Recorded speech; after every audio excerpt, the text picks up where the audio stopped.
Hey everybody, Neil Thompson from Teach the Geek here. I work with technical professionals so they can present more effectively, especially in front of non-technical audiences. If you want to know more about that, you can go to teachthegeek.com. Again, that's teachthegeek.com. And always remember to like and subscribe to this YouTube channel. Every bit helps.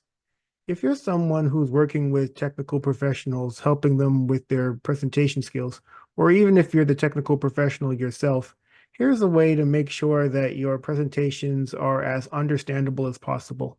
It's to do practice runs of your presentation in front of people and then ask them afterwards whether the presentation was understandable. But more importantly, you want to ask them what did they take away from the presentation. Because someone can easily say that the presentation was understandable, but once you actually ask them what you take away from it, now you get to see whether what they took away is what you wanted them to take away from the presentation. How well do they match up? And if they match up well, you did a good job. But if they don't match up well, maybe it's back to the drawing board. So that's one tip that I'd like to offer when it comes to helping technical people with their presentation skills.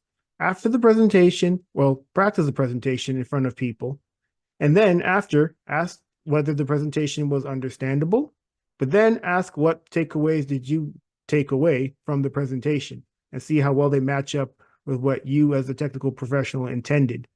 Hopefully that's been helpful. Again, my name is Neil Thompson. I'm the founder of Teach the Geek. I work with technical professionals so they can present more effectively, especially in front of non-technical audiences. And you can learn more about that at teachthegeek.com. Again, that's teachthegeek.com. Until next time, take care and stay safe.